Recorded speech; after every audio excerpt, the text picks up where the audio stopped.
To the extent that populations are being increasingly dependent, virtually enslaved, to drugs, called drug dependencies, the politics, policies, and profiteering of pharmaceutical firms and those who run them is genocidal. Most people realize that wars of any kind make money for arms dealers, industry manufacturers, and stocks, bonds, and futures investors. The wars against infectious diseases and cancers is no different. The war on cancer, the war on AIDS, the battle against breast and prostate malignancies, colon cancers, children's tumors, diabetes, and heart diseases is no different. Many industries and officials thrive off of this sickness. Could all of these declared wars, including the war on terrorism and medically frightening bioterrorism, be part of an economic and political ploy by inside traders or un-American traitors, wielding the mass media for deception? Let's see.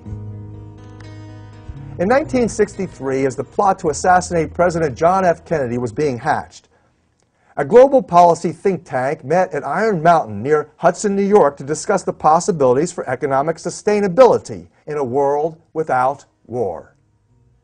You may have heard it said that money makes the world go round. Well, most intelligent people knew at that time that war economies kept bankers and businessmen most profitable. So the big question asked and answered in the report from Iron Mountain on the desirability and possibility of peace regarded the possibility of transitioning into the 21st century, keeping growing populations manageable and large corporations in business. The participants at Iron Mountain considered the functions of war as necessary for political, economic, and social progress. The functions of war, they wrote, are, quote, essential to the survival of social systems we know today, end quote.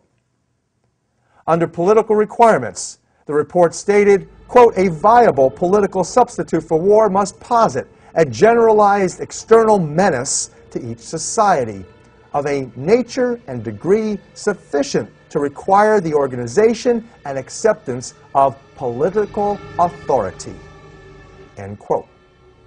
In other words, a form of controlled life